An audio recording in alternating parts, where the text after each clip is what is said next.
Okay, let me just get started. Champions of Champions boxing talk. Well, last couple of days has thrown a few different kinds of spanners in the works, shall we say.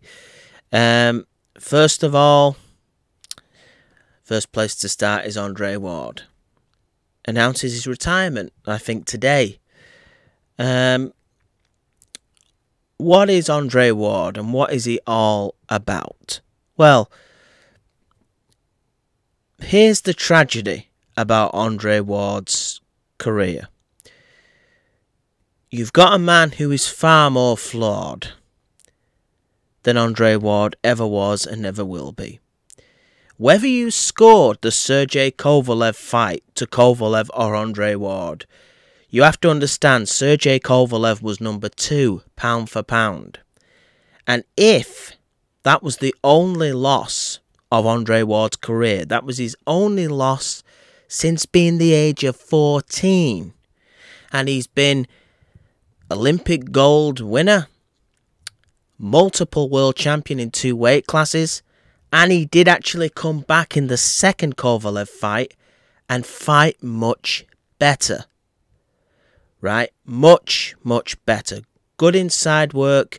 Whether you think those shots were low blows or not, that's Tony Weeks' job to spot. Fighters do what fighters are going to do. I've always said in the ring, fighters are innocent and pure in the moment of violence. Sometimes the moment of violence will cause them without really thinking. It's instinctive to do maybe things that aren't in the rule book. It's then up to the enforcers of the sport, referees, judges and so forth, to call these things and warn the fighters. So, Andre Ward did fight better in the Kovalev fight. In the second one, he landed, well, he had Kovalev really hurt in that 8th round. And then persisted to attack the body, and whether those shots were low or not, Tony Weeks was the man that called it off, not Andre Ward. Whether it was premature or not, you can't blame Andre Ward for that situation. It was Tony Weeks, typical. Because in the fan community, there is so many people that look at fighters, whether it's Andre Ward, Floyd Mayweather, whoever you care to mention, and they look at these people as though they are sociopaths. Let me tell you, no sociopath or psychopath is brave enough to go in a boxing ring and fight another trained athlete. All boxers are brave to a big extent, let me tell you, right? It's the people that potentially run the sport that are the sociopaths. It's again the officials, the judges, whoever. Not all of them by any stretch, I'm not saying that. But some of them can be less than pure. They're the people to blame. But there's a guy, Anthony Joshua, who is being far more celebrated for beating up less than stellar competition for years now, getting more praise than Andre Ward has. I think that's extremely, extremely sad. I really do. And there's an even worse example. Do you know Rio Ferdinand, the footballer? Now, I think he was one of the best defenders in his game that the British sport has ever seen. A Manchester United legend and one of the best since Bobby Moore at defending. In terms of how he could manipulate a ball, how he made the game look so easy, his passing, his ability in the air, his athleticism, all of those things as a footballer are great and true. But this guy is going to get paid a fortune, and he's a novice as a boxer. An absolute novice. He's not even like Conor McGregor. This guy at 38 is getting all this publicity, and you've got Andre Ward, who was fighting for years to try and get to the pinnacle of stardom in the sport. And to purists, the historians, which we do count, he did that. But to Joe Public, they're going to know Rio Ferdinand as a boxer more than Andre Ward. And I think that is extremely sad. and pathetic. Not against Andre Ward, but against, I'm sorry, the public, the casuals. You really need to be responsible for this nonsense. It's ridiculous. Rio Ferdinand has no right to become a multi-millionaire from the boxing ring.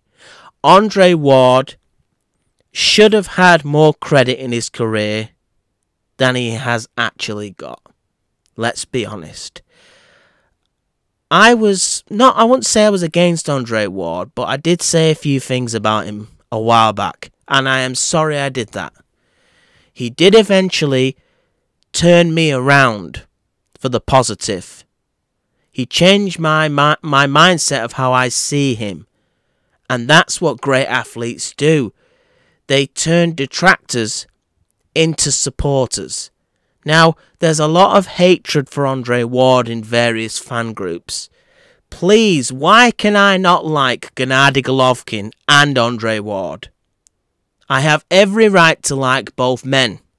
Why can I not like Sergey Kovalev as a fighter and Andre Ward as a fighter? I have the divine right as a human being to appreciate both boxers. Why can I not like Manny Pacquiao and Floyd Mayweather? I have the divine right as a human being to appreciate all of these great fighters and some of them legends. And Andre Ward is closer to a legend than a Rio Ferdinand will ever be. Let's put it that way. In boxing, Rio Ferdinand is a legend in football. But I'm afraid Andre Ward deserved more credit than he got. This is a guy that could fight really well on the inside and not get hit much while he's doing it. That takes a skill. That takes a brain. That takes a mindset. Not a thunderous puncher, but boy, in big moments did he know how to plant them shots, i.e. the Sergey Kovalev. What a massive right hand that was. And it came out of nowhere, right out of the blue. Shocked Sergey Kovalev, rocked him to his boots, as Jim Watts would say. And then Andre Ward proved he's got a finisher's instinct in that fight and went for the body. Did excellent body work, slowed Kovalev down. Actually was the better inside fighter, no matter how you score the two fights, than Sergey Kovalev. And Andre Ward made adjustments. He was realising that he wasn't getting the better of Sergey Kovalev in terms of length, jab, and to give Kovalev credit, boxing skill. So Andre Ward switched the game up and started to go on the inside. And he realised that Sergey Kovalev, in terms of fitness, may have a Canelo Alvarez-like tank, shall we say. And every time when it got in close and a little bit messy, Andre Ward figured out on the break his hand speed was better than Kovalev. And on the break, every time he was letting his hands go and landing. That shows a masterful fighter. Pure and simple.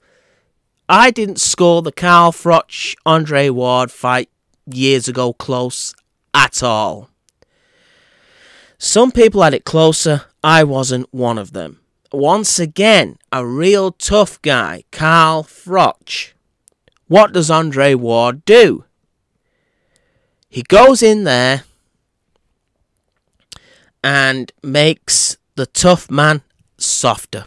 On the inside, I thought Andre Ward was getting the better of Carl Froch throughout the fight. He seemed to be the more mentally strong fighter.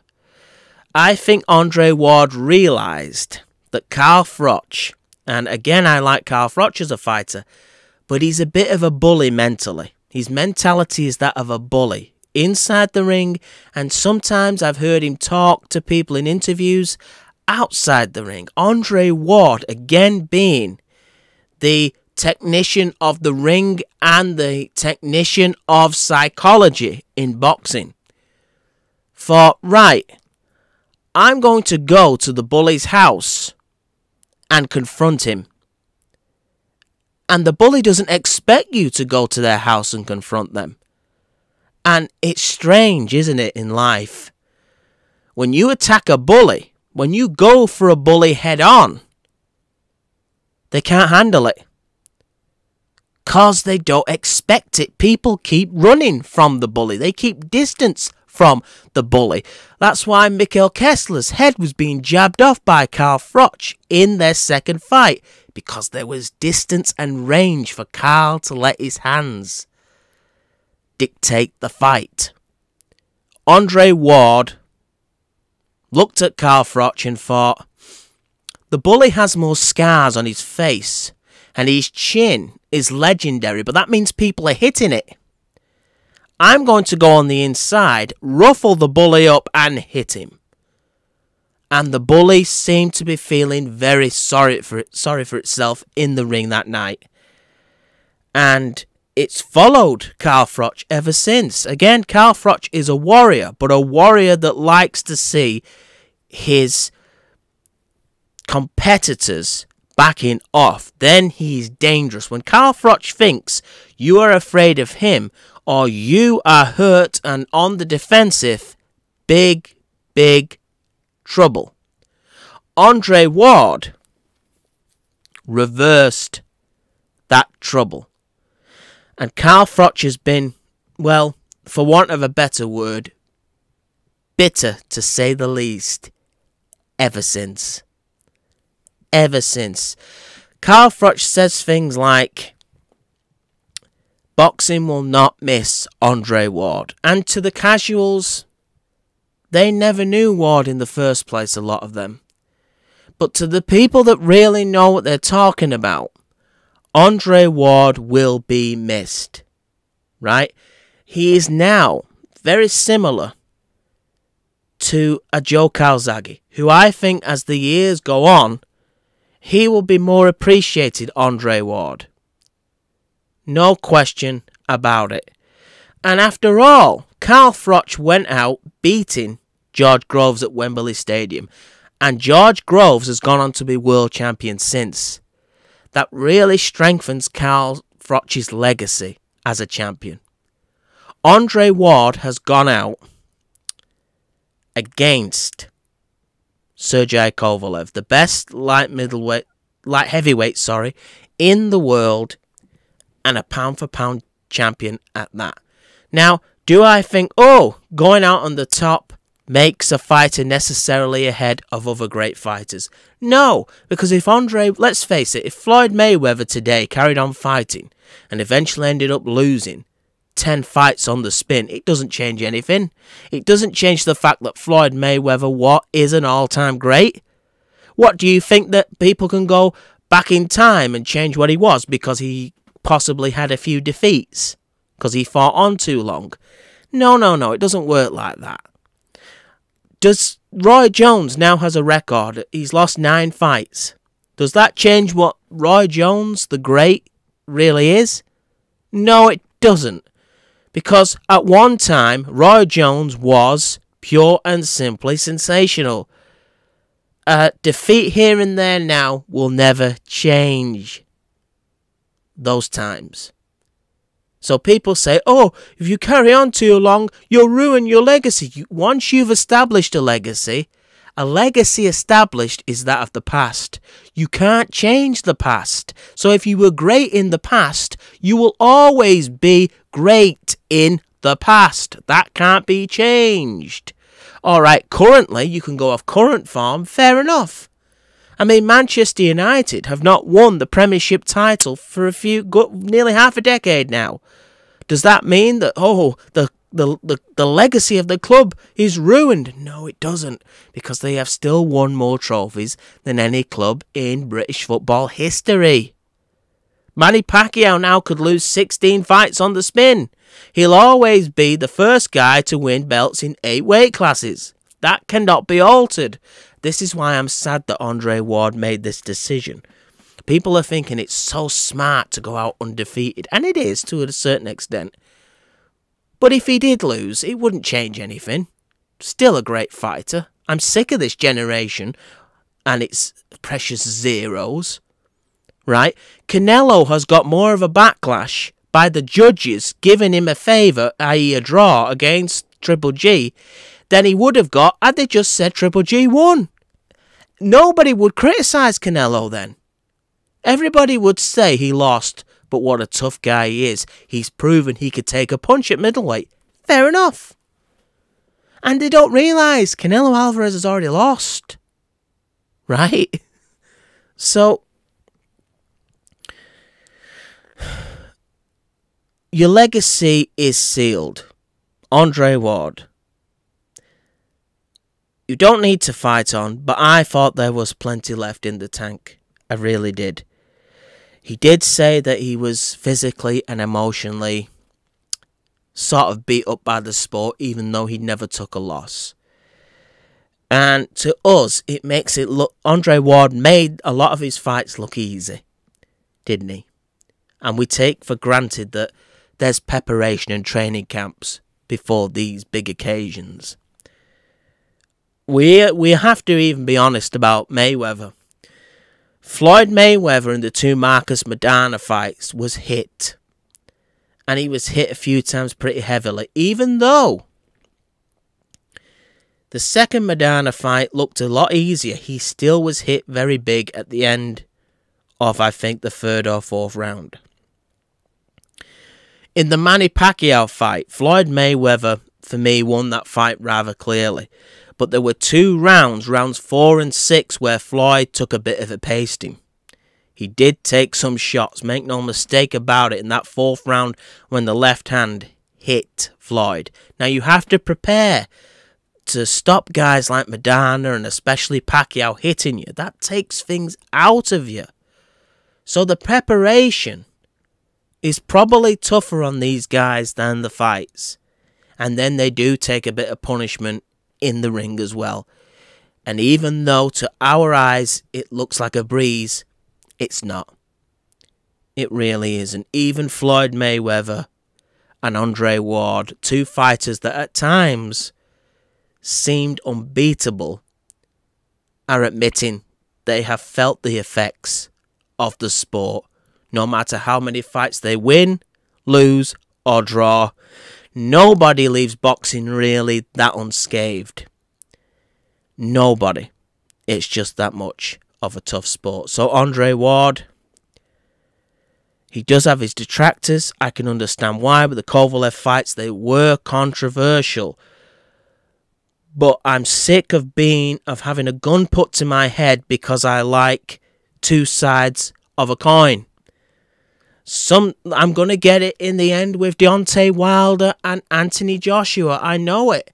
If I say I like Deontay Wilder, people are going to go for my throat on YouTube. No question. If I say I like Anthony Joshua, people are going to go for my throat. If I say I like both, people are going to go for my throat. You can't win. But to me, a good boxer is a good boxer, no matter what. Credit where credit is due. So, Andre Ward, fantastic career. I think will go down in the Hall of Fame. But again, like Timothy Bradley, he deserved more credit than he deserved. I think Bradley got a little bit more credit than Ward. But you see, they said Andre Ward's personality was not infectious like Floyd. I'll be honest with you, because a lot of idiots, and Floyd's clever enough to know this, Floyd tapped into the thug mentality of the world. The thug mentality of people, the dross of the world, that somehow think that Floyd Mayweather is this evil man and they're like evil themselves. And there's a lot of people like that.